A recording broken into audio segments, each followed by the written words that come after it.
Welcome back, people of the audio universe that listen to us. The audio listening world. Yes. You could say. The podcast listening world. Oh, podcast, yeah. We're exclusively on podcast right now. Maybe might do some video in the future. I'm working on it. But we are here again for another episode of the Cinema Discovery Project. I am Stephen Billings, and as always, my friend from the north, Andrew Cabral. What are you doing, man? How you doing? I'm doing good. I can't believe we're back already. Can't believe we are back already from that monster episode that we did last time.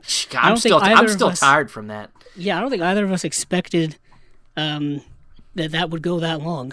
I always expect because you can get long-winded. You're pretty long-winded. Oh yeah, I'm way too long-winded. I gotta tone it down. I can't. Sometimes you get caught up in certain things, and but I got too much to say. It's okay. There's nothing wrong with it. It's good for podcasts when you have stuff to say. That's the point. But very true. I guess I got tired faster than you did because I was getting tired. Yeah, you were kind of fading towards the end, or even halfway. Yeah.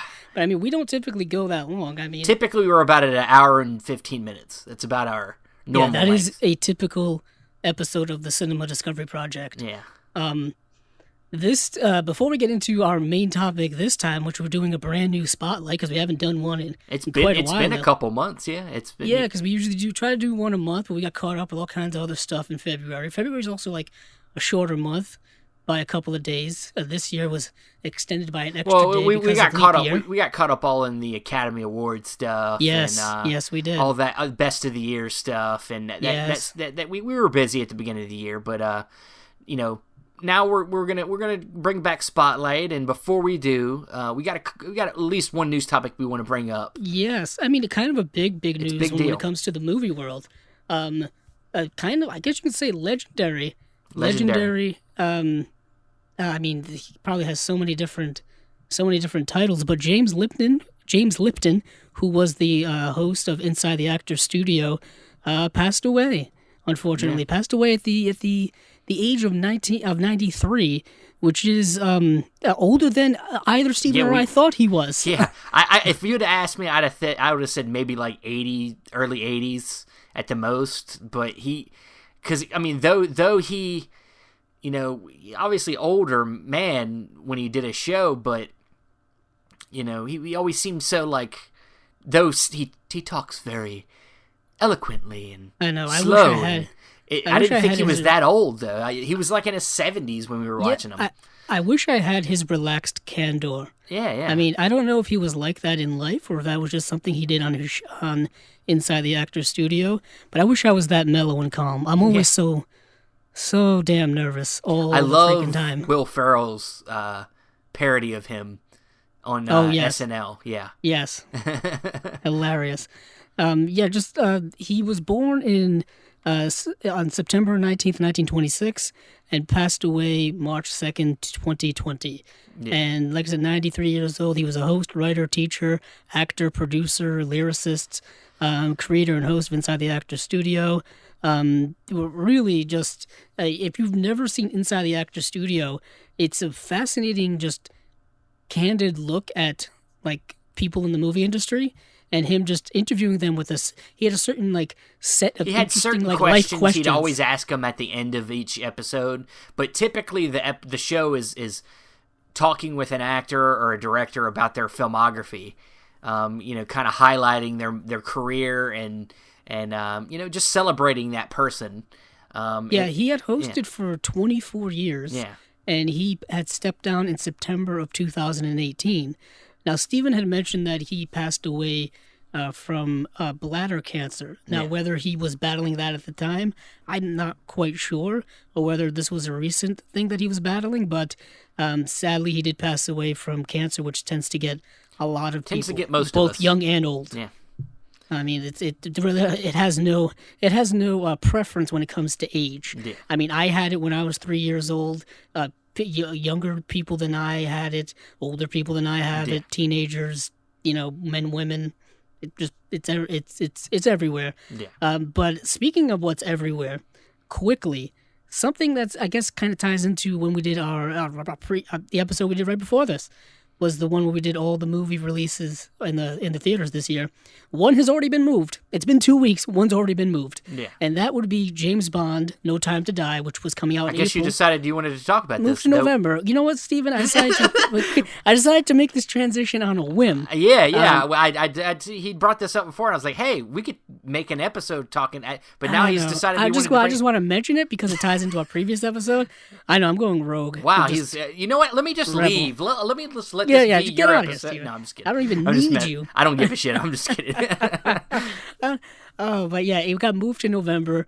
They say due to the coronavirus outbreak. Who knows if anyone's listening to this episode in a year, 2 years, 3 years, if they didn't even know what coronavirus is. Who knows what's going to happen with it? But that's kind of fascinating to me because I've never seen a virus or a pandemic or an outbreak of a disease or whatever. Of course, in our lifetime, we've only had one other thing close to this, which was SARS. That it was in like early 2000s. Yeah, we also had the H1N1 virus thing that came out a few years ago. Ebola was a big one. Well, but they never really hit this scale. I mean, like you had some. Not here. Well, in the sense of globally, like the scale of this particular virus is hitting all over the globe. And we've had. You could say that there's, it's definitely life-threatening, but it seems that it's primarily life-threatening to people that are not in great shape themselves. Mm-hmm. If you're elderly or you're, maybe very young children. Yeah, if you have some type of underlying conditions that it particularly attacks. Specifically your respiratory system. Right. And we're starting to see it affect a lot of different avenues in life. The sporting world is canceling all kind of games, all kind of things. Yeah, you get maybe concerts. Concerts are going to be canceled. I mean, Comic Cons. There's already mass cancellations for Comic Cons, things like that. I think. And DC, then I think people in general are going to feel persuaded to stay at home more. Yeah, I'm curious how this affects the box office. Yeah. I mean, as we're talking about movies, because people are not going to want to go to the movies because of this. The fear is always a great driver in terms of people's actions, and fear can always grow whether it's necessary or not necessary. Hey, this sounds like it could have been an interesting episode. It does sound like, right now that we're talking about it. Yeah, let's put a pin at shit. See, this is why I tried to get us to do an episode, but no, you had to just jump in with this topic. Shit. Damn it. But yeah, let's put a pin on this. But it's fascinating. One, they also said because Bond belongs in November as well. But it does typically come out near the end of Thanksgiving time. But right. But yeah, I mean, I also think they need a few more months to really polish this movie off. That was what I already thought. Maybe it'll be to its benefit, but I don't know that this will be the first movie this happens to. Yeah, I mean, they said that Mulan was already going to be having some type of trouble. Yeah. Because it was filmed in China, it's probably going to show in China. Probably going to make a lot of money in China if all things were okay, but they obviously aren't. But transitioning from that over to our main topic, which is our spotlight, we are going to be spotlighting a movie called 5 Easy Pieces, which came out in 1970, directed by Bob Rafelson, starring Jack Nicholson and Karen Black. Originally, Steven had wanted to go with another movie.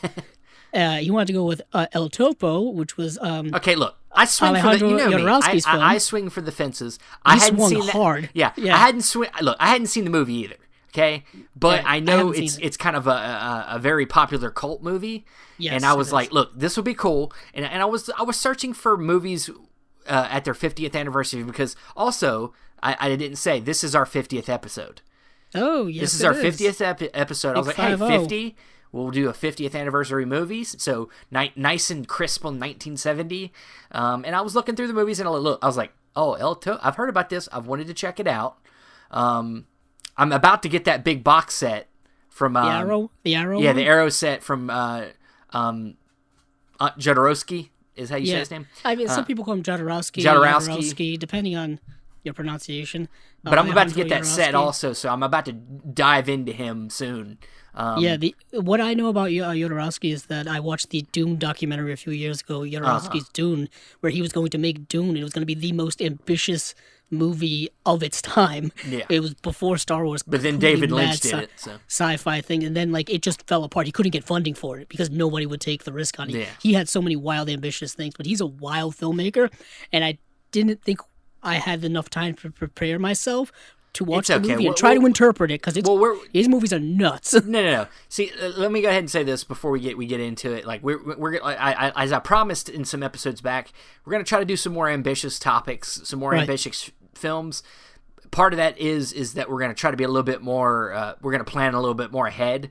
Typically with these topics, we're giving ourselves a week. Pretty much. Sometimes even less than that, because we're very busy outside of this.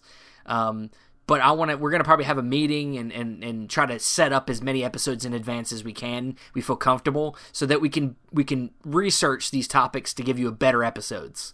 Because we are flying by the seat of our pants most of the time and kind of making shit up as we go along, as the Indiana Jones model is.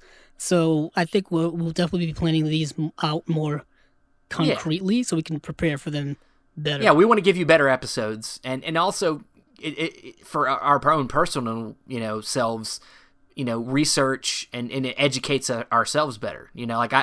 Part of the reason I wanted to do this show was to delve into things I hadn't seen before, and not only are we helping you discover something new, but in the process we're discovering new things ourselves. So it's a full on cinema discovery project. It's from both sides. We're not teachers. Sometimes we might teach you something that you might not know, but we're not trying to perceive ourselves as teachers. So we just want to learn with you guys. So we're gonna try some more ambitious stuff this year. We hope you will keep riding along with us. Tell some friends. I guess before we start it, let me go ahead and say, hey, if you haven't already, go to the Apple Podcast, give us a rating, give us a comment. You could also go to Podbean, do that there. We would really like to hear from you guys to see how we can improve the show if we need to. We just need to hear from you. So, without further ado, let's get into our spotlight. Yeah, 5 Easy Pieces, which is a film that I hadn't discovered until I actually started collecting Criterions. Yeah. One of the first box sets I ever bought from Criterion at one of the Barnes & Noble Criterion sales, I think I bought it, or actually, I think I bought it beforehand. I may have bought this like a year or so beforehand, was the BBS box set, or America Lost and Found, the BBS story, which contains Head, Easy Rider, 5 Easy Pieces, Drive, He Said, A Safe Place, The Last Picture Show, and The King of Marvin Gardens. And I had no idea what these movies were. I knew Easy Rider, like I had heard of Easy Rider, because I had just heard about it. But these movies are all pretty much gems, in my opinion.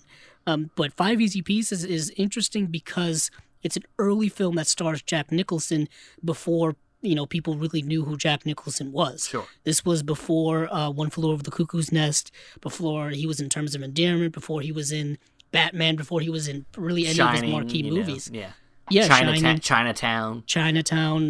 This was a very interesting movie, and what is so fascinating about this movie and all of these movies and the BBS itself is there's so much context that you need to kind of appreciate these films and appreciate 5 Easy Pieces as well.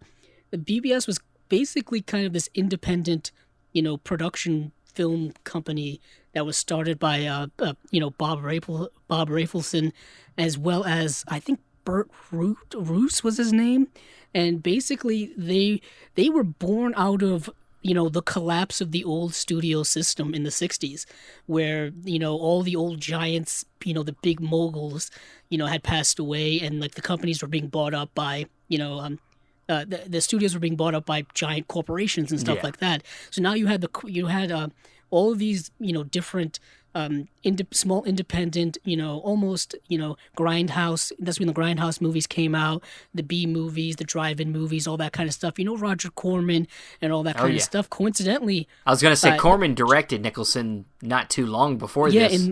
I think in The Raven, which was 1963, 64. Dude, I just recently watched it. It's so funny seeing him. Yeah. Vincent Price. Was it? It's the guy that played Frankenstein. Oh my goodness. Don Chaney. No, not Lon Chaney. Lon Chaney, but but it's not Bela Lugosi. Bela Lugosi played Vincent. Oh, Peter Lorre was in the film. Yeah, Peter Lorre's in the film too. This is Boris Karloff. Karloff. I don't know why I couldn't remember that. Peter Lorre's like near the end of his life in this movie. He dies like a year later. I mean, but we are talking 1963. Yeah, and you remember he was in that movie M from like the 20s.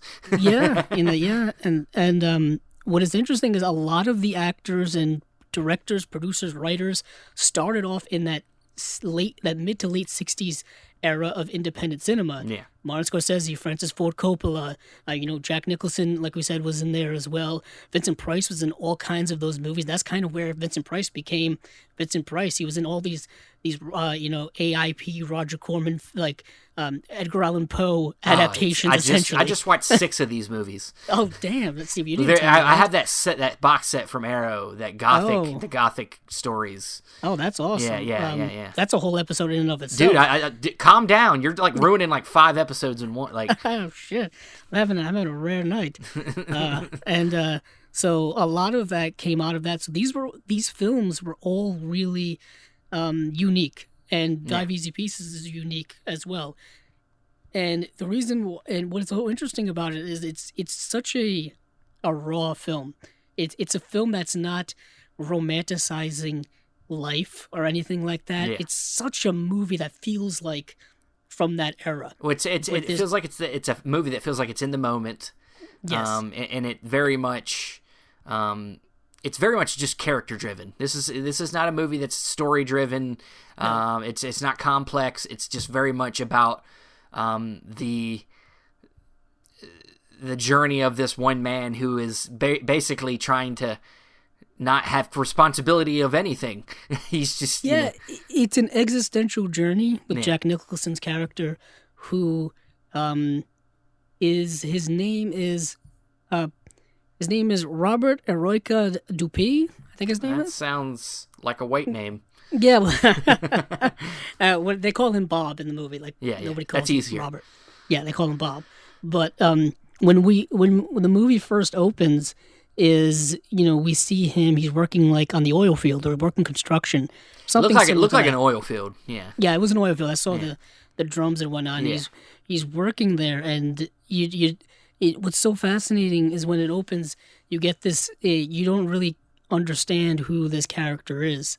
You think for the first, I would say, third of this movie, or even half, you think one thing about this character, and then you learn so much more about him that makes him the way he is. Yeah. He works in oil field in California with his friend Elton, and his friend Elton has like a wife and a baby son, but Bobby has a girlfriend, and she's played by Karen Black, Rayette. And the way in which Karen Black plays this character, she's very Stephen, how would you classify her? Ditzy? Yeah, like kind of. She's very lovable. She wants to be she's very loyal to our main character Bob, but he obviously is not as in love as she is. No, he's not even close. No, not even close. Yeah, and you get that right away. Yeah. Almost in a sense, you kind of feel like she's just annoying. Like you can kind of understand why he might not like her, because she's kind of like, she just doesn't stop. But then but there are moments where it seems like he's enjoying his time. Specifically, he does care for her. It's fascinating. Yeah, it's interesting because he almost keeps her around because, not that she's that. Well, the thing is, this is the thing. Like out of convenience for him or something. Well, like no. that. I think as you see this we get further into the movie, but I think he's already decided he doesn't want to be with her, but he continues to treat her bad because he's trying to make her make the choice to leave. But he's trying to push her away. He's trying to push constantly. her away, and he knows that if he breaks it off, it's going to destroy her. He wants her to make their decision. So in a sense, he's actually being very sensitive because he doesn't want to hurt her. I guess in his own weird way. In his own way, but at the same time, he's torturing her. constantly, and it's small things like, one of the early scenes right at the beginning is they go bowling with Elton and his wife, and he's just like making fun of her. Well, she sucks at bowling. She's not good at bowling, and he's just like, oh yeah, there's another gutter ball and all this kind of stuff, and and she's really bad at bowling. She's just trying to have fun. But she's just trying to have fun. He's like, he wants to win. Wants to win, and of course Elton and his wife are so much better, and it's weird because they're almost the polar opposites of each other. Yeah, the couples are, Elton and his wife are married, have a child. Bobby and Rayette are not married, don't have a child. Yeah. And I don't. And what is interesting is that I guess you kind of can see why throughout this movie is that Bobby has a lot of commitment problems when it comes to just life in general. Yeah, not necessarily romantic relationships. You don't really realize it until later, how bad it is until later. Yeah, it becomes more apparent as this film goes along. Yeah. And but while he's at the bowling alley, these two women basically try to pick him up, essentially. Yeah. And of course he loves it. He seems to be a man who loves attention or loves to be how do you say it? Positively perceived, pursued, appreciated. You know what I mean? Likes to have his ego, lifted, if you will. And what is interesting is that he initially plays into it. He just plays into it like a ladies' man, and that's just where you start to see that he's not a committed person. He's not really a committed person. But he does leave the bowling alley, and then he goes he goes to see Rayette, who's in the car, and she doesn't want to hang out with the family or anything like that. But I think they end up doing it anyways. And you just see that she's kind of you can also see how the culture at that point is kind of consumed by television. Because Elton's wife, when she's watching TV, she's just glued to the TV. Yeah. She can't take her eyes off it. And TV at that point's only been around for less than 20 years. Yeah. So TV is still relatively new for people, and even though like by modern standards, by us watching it, it can't be anything too interesting. But to that generation, it's brand new. You know what I mean? Yeah. And it's how people are with iPhones right now. Yeah, it's basically how any new tech comes out now. Yeah, people go bananas for it. But we see that even the way he treats his friend Elton is also like really bad as well. He doesn't treat people well in this movie at all. He treats their opinions like they don't matter. When they give advice, like Elton, there's a scene later on where Elton tries to talk to him about his relationship and things, and says talks about having kids and how it can be great, and then he just kind of tells him to shut up, basically. Like, no, yeah, but he just says he basically says shut the fuck up, like you're but he says that his friend basically has a shitty life. And I would, like, if I ever have that life, like I would hate myself a lot. Yeah. Like, he basically says he's better than him because he doesn't have his friend's life. Yeah. That's a pretty shitty thing to say to a quote-unquote friend. Yeah. And what is interesting is that, what is also fascinating is that those two women from the bowling alley reemerge. They reemerge in kind of a weird, like, post-sex romp funny scene. Yeah. Steven, you know what I'm talking about? Where they're sitting there on the couch and they're basically in their bra and panties, and I'm pretty sure they probably like smoked some weed or something or whatnot, and they're all just like hanging out. And what is fascinating about the first part of this film is it's so jumbled in the way it's edited. Not like the scenes, like the way they transition from one to another. You're just seeing kind of like moments. It's fragmented moments. It's very fragmented moments. Yeah. That's why I'm kind of jumping around, because the movie really doesn't settle down until you get to the second half of the film, until you get to really the heart of the movie. So he has to leave and go see his family. He does at one point, but before then we find out that Rayette is possibly pregnant, or she's pregnant. We also get a great scene where he and his friend are driving back from work. Losing my voice here. they're driving back from work, and there's traffic, and he gets out of the car, and he just starts going crazy. Well, you see how unhinged he is as a person. Yeah, he doesn't like standing still for too long. That's what the idea of that scene is he doesn't like standing still for too long. And then in the back of this truck, he sees this old piano, and he jumps up in the back of the truck and starts playing it. And as finally the traffic starts flowing away and the truck's going in a different direction, he doesn't care. He's like, I'll go where the music sends me. I don't care. You know? What is interesting to me is that, he's playing the piano mockingly. Like, he's just, like, banging on the keys, just not yelling nonsense, singing nonsense. And what you find out later in the film is that he's actually, like, a classical trained pianist. Oh, yeah, he's very accomplished, yeah. And he's actually, was probably, like, a child prodigy because he, like, learned when he was a child. And now he just doesn't care about any of that. He's seemingly such a repressed nihilist, if that makes any sense. Yeah. Like, he doesn't seem to care about anything, but he just represses all of it. He just pushes it all down until he cares a lot for things, but he doesn't know what to do with them feelings.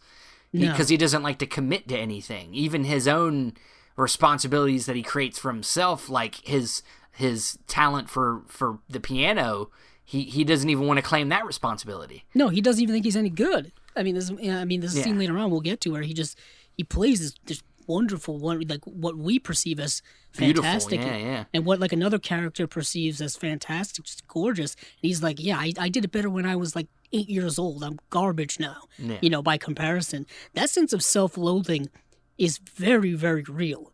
This idea of even if something you is good perceived by others, you hate it. And this film has a lot of that in it. Yeah. But getting back to kind of the main story, so Rayette thinks she's pregnant. That's when he talks with his friend. And then his friend ends up getting arrested, Elton, because apparently he robbed a gas station like a year ago. He was accused of something, and then I guess maybe they got evidence on him, possibly. So then they start trying to arrest him. And it's one of them things where, that Bob, you don't like him, but then he shows certain elements of being, like, having noble elements about him, where he goes back and tries to help his friend. He starts fighting these guys. He doesn't even know who they are. No, they turn out to be, like, police officers. Yeah. Or something. Like, he had the same friend that he basically said that he's better than. He punched out a cop for, essentially. So his friend Elton gets arrested, and he goes and visits his sister, who's, I believe she's doing some type of piano, like commercial piano usage or something, in Los Angeles. And that's when he finds out that his father is not doing well. Yeah. And that his father, basically, his sister takes care of him, and there's a live-in nurse, and there's his brother, Carl. Apparently his brother Carl was a really gifted violinist. And apparently, like a year or so ago, he got in a car accident and strained his neck. So he can no longer play the violin because he can't, have his neck in that position. And so he's taking up piano, and he's got a new piano teacher. He's got a piano instructor. And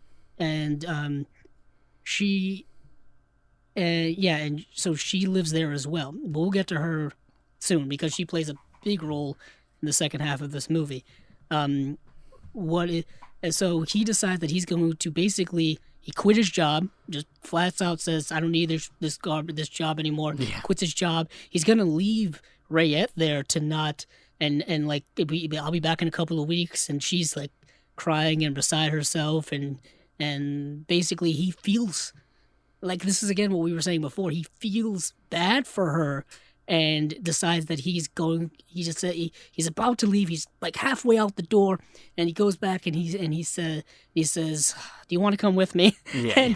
and then the scene cuts to the next scene of them in the car together. Yeah. And she's all happy now because she got what well, she everything he does when it comes to her, comes to most things, it's reactionary to his guilt. It's not about him wanting to do something. It's about him not wanting to feel guilty for not doing something. Right. So that it's, once again, he doesn't want to even take responsibility for the bad things that he does. he wants to try to avoid bad things as much as he can. And even beforehand, we see a scene where he cheats on her again. Oh, he yeah, cheats yeah. on her twice. Well, technically, I mean, we'll get to it 3 times in this movie. Yeah. So he's not exactly a faithful person. So we have to ask ourselves, like, what keeps him, like you said, what keeps him beholden to her? And I guess you say it's just that, I think he's just feeling bad, it's the emotional guilt. attachment. He doesn't want to. Guilt, yeah. He doesn't want to have to have that laid on him. So. And famously, one of the actresses that is in the movie, not really famously, but she's in the movie, is Sally Struthers, who would famously, like in the 1970s, be on the all-time sitcom All in the Family. Yeah. And this was an early role for her, and then she went on to do all kinds of advocacy work and whatnot. But yeah, he decides to go up there, and he's got to go to his family home on an island in Puget Sound. And Stephen, I don't know if you have taken geography. It's in the Pacific Northwest. Okay. So in that geographical area, it's in, I think, Probably, state of Washington. I was going to say Washington. close to, probably in Seattle area, yeah. Yeah. So he's got to drive from California all the way up to Washington. And it seems like a long drive, but along the way, they pick up 2 hitchhikers. Oh, Jesus. And these hitchhikers... they were in an accident, and somehow the car got... I don't know how the car got in the way.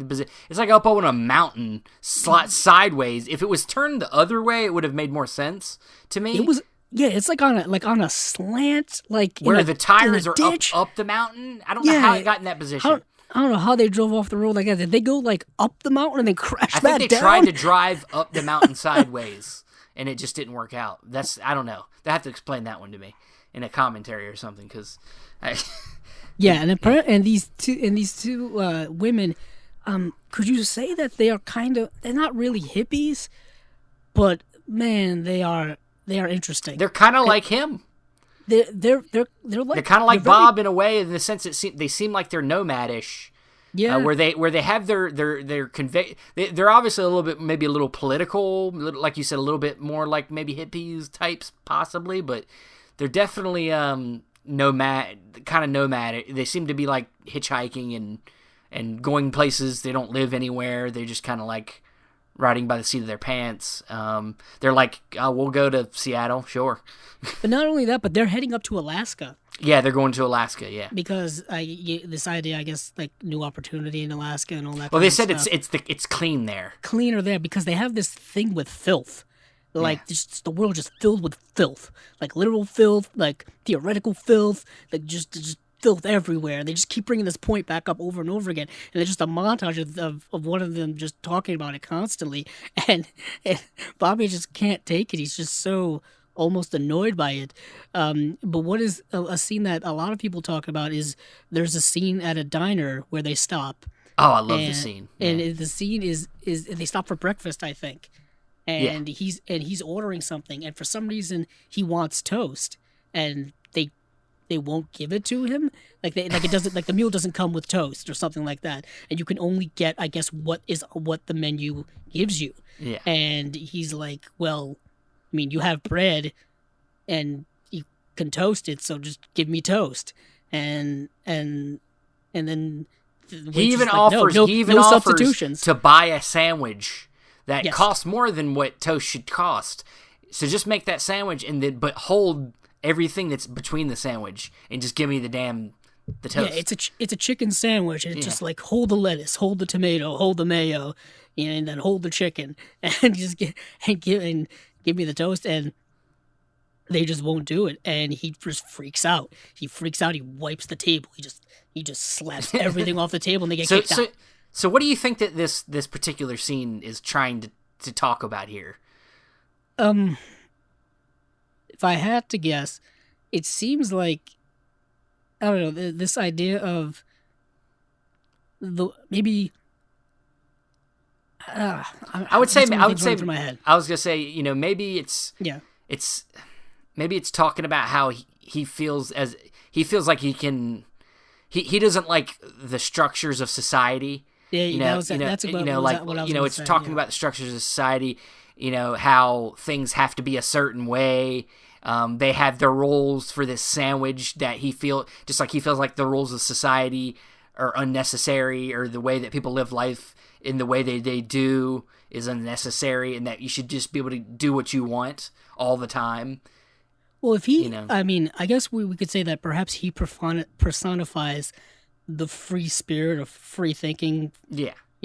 Free living. Now, obviously, the whole situation's ridiculous because, it's stupid. Like, just give him fucking toast. Yeah, but it's purposely done. But it's purposely, it's almost satirical in a way. Yeah, there are restaurants that do that. Sure. They won't let you modify anything. They won't let you. You can't substitute anything. Yeah. But this is done in a specific way because they wouldn't put this in a movie without it having some type of meaning. And I think exactly what you mean is that Bobby hates living in a box. He hates living by a certain structure, by a certain code, by a certain rubric in which his life would be, shackled down or imprisoned by. But funny enough, he goes about it until he knows he can't win, right? Because she's not going to give in. He goes about it in a very brilliant way, which I thought was hilarious. Like, he literally, it's funny. It's one of them things you expect from a Jack Nicholson. This is like a prototypical Jack Nicholson. Let me just try to talk you at it. I'm gonna talk you. The chicken sandwich, and you just hold the chicken, hold the lettuce, hold the tomato. Like, just like, he goes about it very smart, and then suddenly he just goes off on her, like, fuck it, Bob Rafelson specifically talks about the scene and how audiences loved it, and how people would then go and do this shit at restaurants and whatnot, and he would go and he would do that, and then the waiter or whatever would be like, "Oh, you're doing that from that movie, aren't you?" I think that's and then been Bob parodied. Would be I directed that movie. I was gonna say, I think that's been parodied. Now that I've seen it, I think that's been parodied in other movies, or I've heard it somewhere now that I think about it. People saying, "Hold this" or "Hold that," Well, yeah, it's probably been done before. Like, if people did it in real life, someone put it again in a movie. Yeah, I'm saying a lot of stuff made fun of it in another movie. Yeah. But like you were saying, him not living a certain structure and him trying to manipulate his way out of it, and when he can't, he just blows up. Yeah, that seems to be his MO. He just leaves. He just leaves the situation. Well, which is what he does the whole movie. They pretty much. They get kicked out, obviously. But and then it cuts to them in the car, and the women, one of the women that they picked up just love it, because in a way they're kind of like you said, they're like him. They're free. They're nomadic. They're talking about all kind of political type things. But thing is, all of his stuff is all internal. Well, their stuff is external. They're talking about. Yeah, they're aggressive about their opinions. Yeah. He's passive aggressive. He doesn't want to deal with He doesn't want to deal with anything. So he's they're like the one side of the coin of him, and they're almost, they're not yin yang, but they're like two sides of the same coin. If that makes sense. And he basically just tells them to shut up. And then, and then I think they end up just parting ways at some point. But when they get up there, when they get close to his family home, he decides to leave Rayette at a motel. And just says, and she's just like, oh, he's just like, I got to go up there and check it out first. Yeah, my father's sick. They're not expecting you. Later on, you pretty much find out that he's embarrassed by her. Sadly. Oh, well, yeah, of course. But he knows he's about to step back into a world that is much different than the world that he currently lives in. Yeah. And you see how different it is almost right away. He drives up there and you see that the home is large. You know what I mean? It's like a lakeside estate, if you will. He comes from wealth. I think this is kind of the first time in the movie where you see almost a character's backstory. Yeah. Where this is where the switch happens. Where you this is where the switch happens in the movie. Now you really start to understand how much he runs away from things. He ran away from his past. You get more of the information about how he is this accomplished pianist, and how he had chances to have a very successful life. And he's the reason why he's going is he's estranged from his father, who he hasn't seen or talked to in, I believe, several years. Yeah. They mentioned that at a dinner scene. but he gets there, and his sister is there, and his brother Carl is there, and there's also another character, Catherine Van Oost, who's a young pianist instructor who is also engaged to his brother Carl. Yeah. He's immediately taken with her. Yeah. Immediately, almost instantly. But when he sees his father, we learn that his father is kind of just he's wheelchair bound. He's mute. He's kind of he can't talk or anything like that. He can't really move or anything like that. He can only really communicate through blinking. He's in a pretty dire state, and of course he doesn't know that. He didn't know that. So when he gets it, he's like, I came all this way and I can't even talk to him or anything like that. So in his mind, he can't even. At this point, he can't even reconcile with his father in a significant way that he probably wanted to. But as I was saying, the Catherine Van Oost character, who's portrayed by, who is she portrayed by? Susan Anspach. That's the actress's name.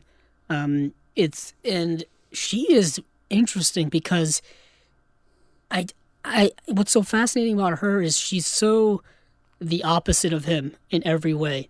She's timid, she's intellectual, he's soft spoken and stuff like that. He's very aggressive, like you said, and it's almost as if he's attracted to her because she's everything he's not. Yeah. Perhaps it's something that he wants to be, but he can't quite bring himself to be there, to get to that point. They end up having this kind of interesting relationship, where they have arguments, but they also sleep together at one point. It's almost like he's trying to find somebody that can not only make him feel good about himself, but also is smart enough to keep him in line. But I don't know. I guess I don't want to get ahead of myself, but by the end of this, I guess that wasn't even good enough either. No. And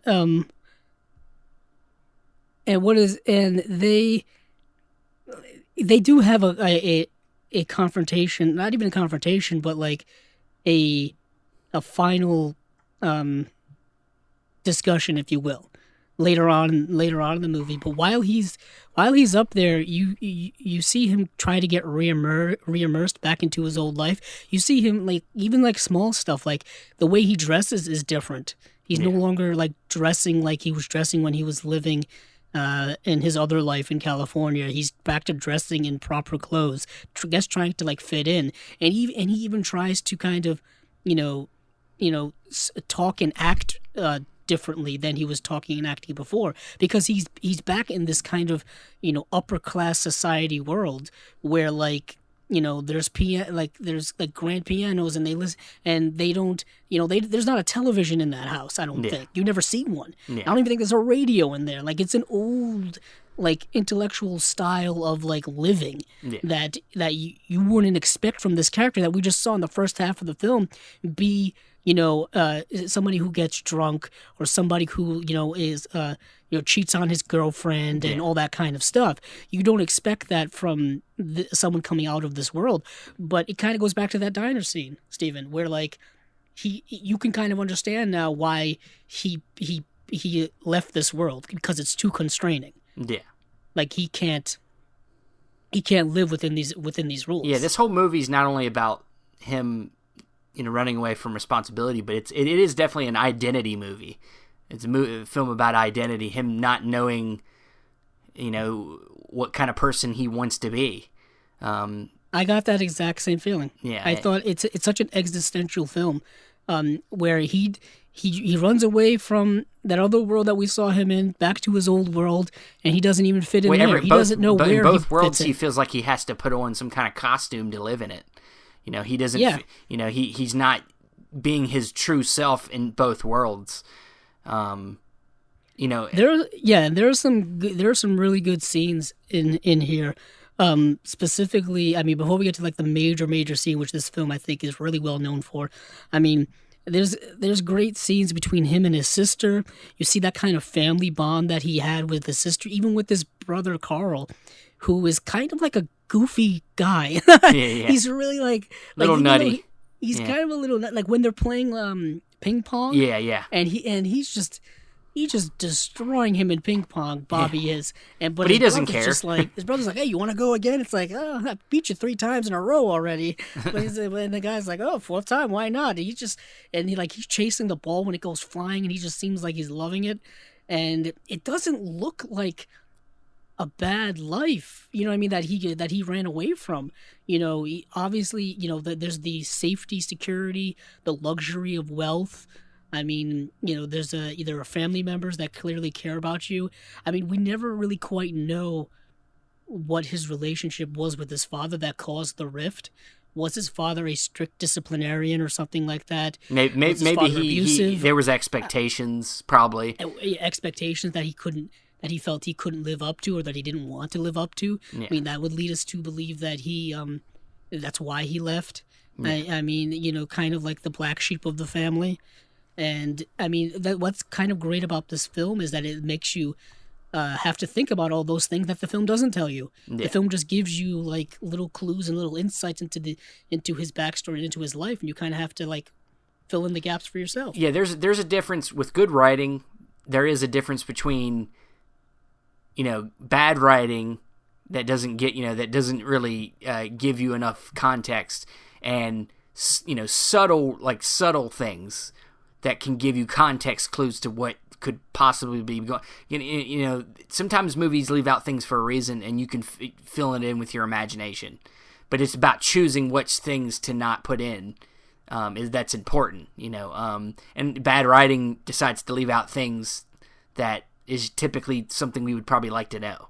Not only that, but the film doesn't spoon feed anything to you. No. Like, there's no exposition scene, there's no flashback scene that shows you things. He didn't have an argument with somebody explaining why he was, left home. We just have to kind of, by their actions, how they treat each other, and that we derive stuff, and that's what makes movies like this great to discuss.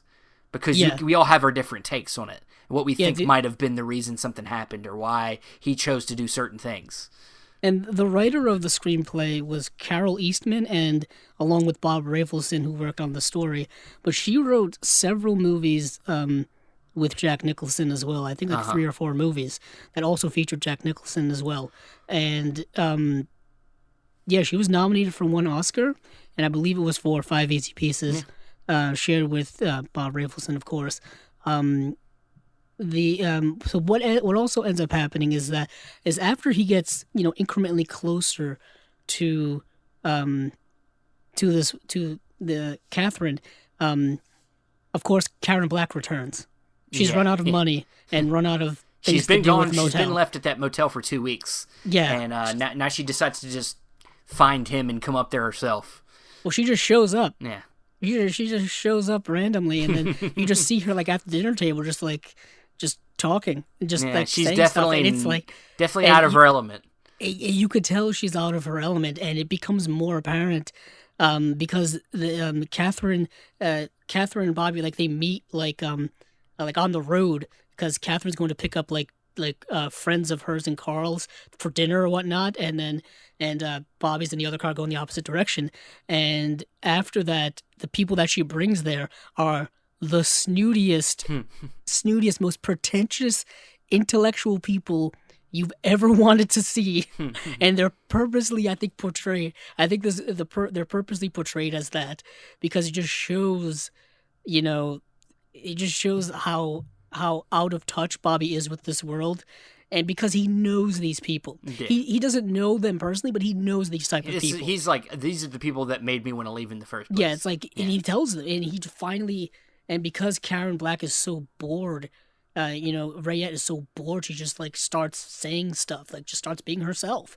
And she just starts saying, "Oh, is there a TV to watch?" She just goes off about a pet cat that she had and whatnot. And the woman doesn't start patronizing her, but just starts like, "Oh, isn't that, that's basically silly or whatnot." treating her like she's like some adorable pet. Yeah, like oh, look at that person trying to think. Oh. Yeah, like not a real person. You know what I mean? Yeah. And he recognizes it and defends her. Yeah, because he knows the way these people are. Yeah. And he just like starts berating her. This woman just starts yelling at her, saying like, you're full of shit and all that kind of stuff. And he starts kind of throwing a temper tantrum, and he ends up just like, I think this is the scene where, is this where he walks in on his sister with the guy? Yeah, sister's getting a massage with the nurse who earlier in the ping pong scene. Yeah, she's like, "Do you think he's attractive?" You think he's attractive? Just like, I think he has a great personality. Like. And to be honest, this guy's not very attractive, but I mean, everyone has their own taste. Sure, but this guy wasn't very attractive. Look, I'm a guy. I like women, but if I was into a dude's, this guy wouldn't be it. Well, everyone, like I said, everybody's got their own taste. Everyone has their own specific taste and whatnot. And so he starts freaking out. He starts trying to fight him. And of course, he's just getting his ass kicked. Yeah. But he just gets him in a headlock and he can't move. Yeah. Well, then I do appreciate it because the guy could have probably messed him up. And instead, he just tried to get him to calm submit down. him. Yeah. Submit him, like puts him in like an overhead headlock, like kind of like chokes him out almost, and he passes out. And he's like, and then he just comes to, and and the scene changes from there. Yeah.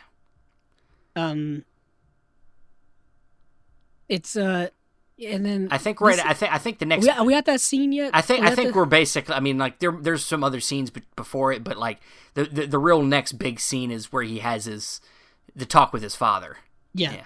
He wheels his father out to like a field or something, like lakeside field or something, and he just decides to basically have a very heartfelt, teary, not even confession, just like a cathartic release.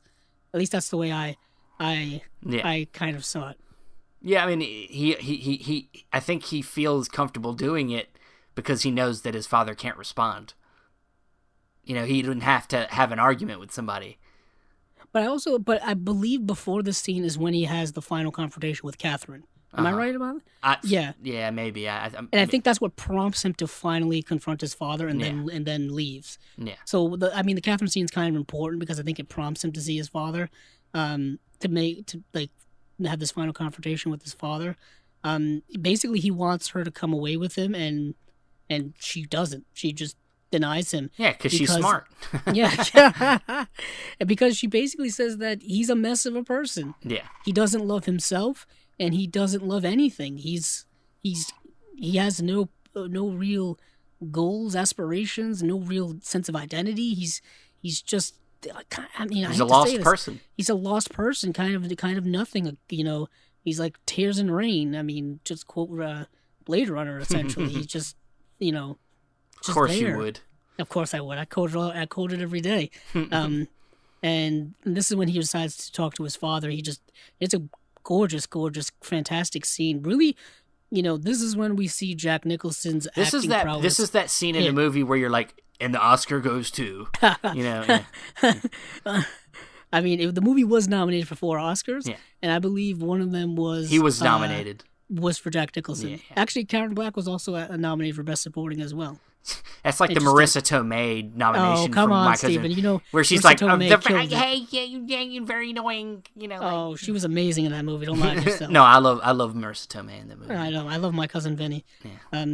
But yeah, it's a great scene where he just breaks down and he's just a sad person who living a sad, lonely life. And it's a great scene. And what's his name? Bob Rafelson talked about this in the special features where Jack didn't want to do that scene, or that scene hadn't been written yet, and Bob Rafelson basically convinced him to write that scene, convinced Jack Nicholson to do that scene where Rafelson, I think, just stood there with like a boom mic, and he just like looked away just so that like Jack wouldn't see him or be self-conscious about somebody watching him, and then Jack did the scene. And then Jack goes, did I get it? And no. Jack stopped talking. Then Bob goes, Jack, are you done? And Jack's like, and then Jack Nicholson's like, what? You didn't even see it? How do you know if I was any good? And it's like he just Bob Rafelson just knew it was good because he heard it. And and Rafelson said that that scene always makes him emotional when he watches it. Yeah. Bob Rafelson is actually still with us. I mean, he hasn't directed a feature film since 2002, but he's still around. I had no idea who Bob Rafelson was until I watched these movies, until I watched the BBS story. There's a great, 46-minute documentary on the 5 Easy Pieces Blu-ray from Criterion. That's just the BBS story. Tells you all the stuff you need to know about the BBS and Bob Rafelson and Jack and all that kind of stuff. But we're getting to the very end of this movie, because after this, Jack leaves. He said, well, and the girl, Rianne, leave, and they stop at a gas station, and you can tell he's contemplating something. You don't know what it is yet, but I kind of had it. I don't even think he knew. I don't even know. He didn't really know either, but he just didn't know. You can tell he's lost. He doesn't know what he wants to do. So she goes in. She's going to get some drinks or snacks or whatever, and he gets out and or go to the bathroom. Whatever. Goes to the bathroom and just there's this scene where he just sits there for a couple minutes, just looking at himself in the mirror, just trying to think about. I kind of saw it coming. I was like, he's gonna leave. He's gonna leave her. Yeah. What we didn't say is that this was Steven's first time watching this movie. Yeah, this was my first time watching it, and I just in this scene I was like, he's gonna leave this. He's gonna leave her here. I know he is. I thought he might have done it earlier, but I was like, he's gonna leave. He's gonna leave her, and so he goes back out, and there's a truck driver who's about to pull away, and he asks if he can go with him, and he gave Ray his ID and money and left the car with her, so she's not gonna be left by the side of the road or anything. Yeah, how symbolic is that though, that he gave her his wallet with all of his money and his identification, literally pretty much abandoning his identity, and he's now gonna go start over again somewhere. Yeah, I believe this is it's a giant logging truck, so I think it's heading to Alaska or someplace. He said where they're going is really cold. Yeah. Gotta be Canada. So maybe he's going to go to Alaska with the other women. Perhaps. But he says oh, you don't have a jacket? And he's like, no, that's all I got. And all he's got is a wool turtleneck. It's going to be so damn cold. I think about that every time I watch this movie.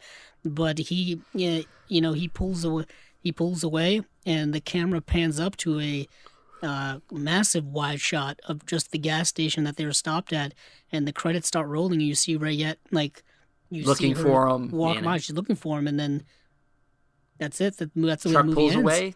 He's gone. Yeah. You want to hear something interesting? No, I don't. I don't want to ever hear anything interesting. Go ahead. The original ending that was in the original screenplay was very, very different. He shoots her in the face with a gun. No, it's close though. Oh, okay. It's close. He kills himself. It's not that. There is death in it though. What happens? I actually just watched this on the special features, and I'm probably going to screw it up. But they get in a car accident. And the car goes. I think it's not a tar pit or like the water or something. I forgot what it was, but it falls into something, and she ends up getting out. She ends up escaping and getting out of it, and he stays under. And then she goes.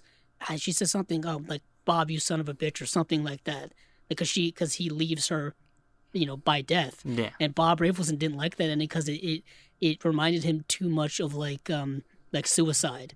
Like Bobby's character was committing. He's too arrogant to kill himself. Yeah, he's too arrogant to kill. Even if it's accidental suicide, that would be like a car accident or something like that. That would be perceived as that. So. Bob Rafelson rewrote the ending to the one we have, and the ending of the one we have is so sad. I think it's better. It's definitely way better, and it's more. It fits in more with the themes of the movie. Yeah, the death would be pretty fine. It would be dramatic. Yeah, it would be dramatic, almost too dramatic. It would be, for a movie it would be such too subtleties in it. erratic for how the rest of the movie was. Yeah, and I mean the movie does have some brashness to it, does have some aggressiveness to it, but it's a movie that I think has a lot more subtlety than we may you got to think to be. We got to think about the context of the time period. Yeah. I mean, like in this time period, as you said at the beginning, this is the 60s going into the 70s. We have a lot of this kind of hippie culture, movies like Easy Rider about kind of drifting, kind of being free spirits, rebellion. Free spirit. So it fits in with that time period and about how he's going to go off and as a free spirit going off and starting over again. It'd be interesting to see a remake of this movie today. No, really. Which is funny enough because don't judge me, but I was watching Dr. Phil, and there was funny enough. I just came up after we'd already decided to do this movie, but there was a particular episode where this kid who came from a good family. It's funny because it parallels the movie. Came from a good family, decided to leave that life behind. He was going to be a doctor, blah blah blah. He decided to go be homeless in California. Oh, and I'm not going to go. There was a whole episode about him trying to get help for mental illness, but I don't. But still, the mirroring of that would be an interesting story for, present day story. It reminds me of, I don't know if you had to read this book in high school. I know I did, but Into the Wild. Yeah. Oh yeah. With Jack London, based on a true story by Chris McCandless, who, college graduate. He basically burned all of his money, burned his ID, and lived in the woods in Alaska. He ended up dying, unfortunately. Spoiler alert. I mean, but it was a movie that came out, like 10 years ago, a long time ago. Oh, it's been a while, yeah. Yeah, like 13 years ago. I think 2007 Into the Wild came out with Emile Hirsch was as Chris McCandless. Yeah. Hal Holbrook was in the movie. For some reason, I thought you said The Call of the Wild. That's why I said Jack London. No, yeah. What's interesting, they both have to do with people living in the woods. Sure. Yeah, Into the Wild was the one, with Sean Penn directed it. Yes, Sean Penn directed it. What's the name? Eddie Vedder did the music for it. Yeah. From Pearl Jam. I remember. Yeah, it's about a guy that decides to leave everything behind and lives in a bus in the woods. Yes. Yeah, I had to read that, and I read that in like sophomore year of high school. I remember that. I think I still have the book somewhere, but it just like the stories are rather similar, where like just escape, like completely cutting off and going to reestablish yourself. Yeah. To reinvent yourself, or to try to find purpose yourself. in solitude in the world. Try to see if they can find their place. That movie particularly has kind of a cynical ending. I would say compared. They're both kind of cynical endings. You could say. Because they don't end with anybody finding enlightenment, necessarily. That's what's fascinating. That's another thing I love about Five Easy Pieces is that it's one of those movies that doesn't have a happy ending. It is a very cynical ending. Yeah, but which is completely different than the films at the time, or the films that were like from the time before this film was made. Yeah. The 60s, the 50s, where you had the Hays Code, where like the good guys always had to win. There had to be a moral, positive story, and whatever. This was movies that is just so polar opposite of what Hollywood had been previously. Well, movies in the 70s were trying a lot harder to reflect real life. They were dark, gritty, ugly, cynical. They were misogynistic. They were aggressive. They were political. It's a fascinating decade. It's a very ugly decade of movies from like a negative perspective, if you will. Sure. In hindsight, definitely a lot of problematic things about that time period of movies, but that's part of what makes history. We learn from it, and doesn't mean we should disregard it. Because though there's some, I didn't say that. I wasn't. No. I'm not saying you said that. That's what they are. I'm not saying you said that. I'm saying that that's how a lot of people think these days. Perceived. Yeah. We should negate things that have problematic problems with them. We should forget about. We should discard them, burn them. I think it's better to learn why they're problematic. Yeah. How did this become this way, and how can we not make it this way again? We can't learn from things by getting rid of them. Right. We have to remember the mistakes we've made from our past. In art also, not just in life, but in art. Art can be reflections of life, and we need to hold on to that to remind ourselves when we're not being our best selves. Yeah, it's kind of like, the ostrich, putting their head in the sand. Yeah. Like, if they don't see it, it doesn't exist. Yeah. Just like with Hollywood with happy endings. Yeah. When these movies started reflecting more reality and having these cynical endings, and that's, but there's always ebbs and flows with that. Hollywood would come back around with the 80s, where 80s was a lot more optimistic and colorful, and then the 90s came. Then the 90s came back, and they were like, "Fuck you, we're gonna get all depressing again." Well, I would say more hybrid. I would say it is a hybrid. There is a 90s bombasticness about the 90s, but. Right. But it also did have, specifically in the music industry, a more of introspectiveness to it. Yeah, where it is about our feelings and about our insecurities, and then 2000s came and we had boy bands and we had. Now you're just going. Now we don't. I feel like the 2000s and on, we don't have as much direction in our pop culture anymore. It's just kind of a mishmash of. Well, it changes all the time. It does, but I don't feel like there's a clear identity for the 2000s and on, because there's so much of everything out there now. I don't feel like there's much of a scene anymore. I think the closest we get to that now is in our indie realm, which is typically where it always starts anyway. Like A24 is the most, clearly trying to do something different thing in our film industry right now. That's an interesting comparison to the 70s BBS movement. Yeah. Yeah. Just, this idea of doing things that are different than the mainstream. Coincidentally, the movies that were made by BBS were distributed by Columbia Pictures, because back then, the way you had to do it is you made them, and then you had to get a main a distributor. Distribute them. A24 is partnered up with Apple now. What's crazy is that A24 is kind of like a new distributor, if you will, and then they'll take movies and then they'll buy the rights to distribute them. Well, a lot of smaller studios are doing. Even Blumhouse. Blumhouse is making very small movies, but they've partnered up with Universal. Yes. And Universal's putting out these small movies. Invisible Man, which we just recently saw, was fantastic. Right. Is going to make a ton of money for a movie that only costs $8 million. Yeah. Yeah. The economics of it make it profitable. Yeah. A lot of the model that was set up back in the 70s with the independent infiltrating the mainstream is still a model that still exists today. But it's typically done with a lot less volume now. Like there's not putting out as many movies from them. Most money is being put into blockbusters still. Oh, yeah, I understand what you're saying. Yeah. For a second, I thought but I'm I would say there would be more now in terms of volume, because there's just more movies being made now than ever before. Well, there is, maybe technically, but in comparison to larger movies, these studios are still putting most of their resources into blockbusters. The resources are... Because they feel like they're going to get more bang for their buck if they do that, which...